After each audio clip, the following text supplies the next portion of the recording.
Hello नमस्ते सबैजनालाई। आज चाहिँ अब यो टमाटर टिपेर यसको अचार बनाउने हामीहरु चाहिँ। टमाटर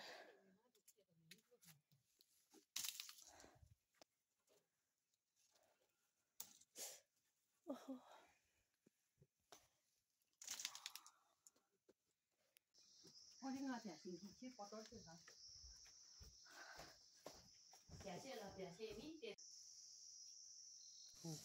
यसरी पीस पीस गरेर सुकायो भने चाहिँ छिटो सुक्छ।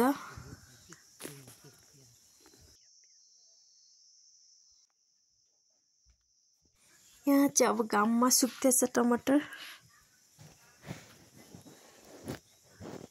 यहाँनिर तोरी पनि छ। अचारमा हाल्नुको लागि धोएर सुकाइराखेको।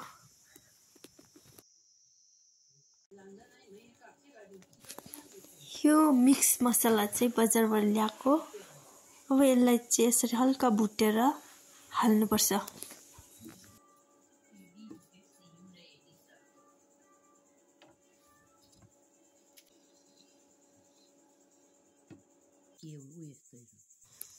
यहाँनिर चाहिँ अब सबै मसलाहरू लगाएर मजाले मिक्स गर्नु हुँदैछ। कति दामी, मुखमा पानी पायो मेरो त।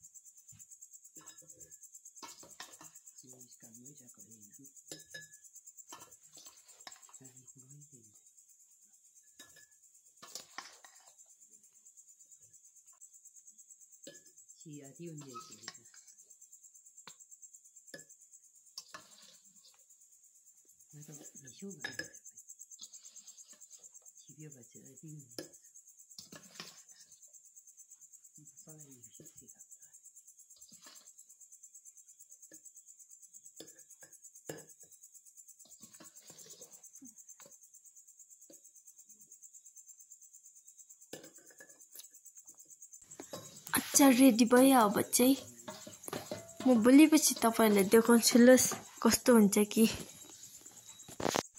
अहिले त कलर दामी भइरहेछ, भोलिपछि कस्तो हुन्छ कि टेस्ट चाहिँ।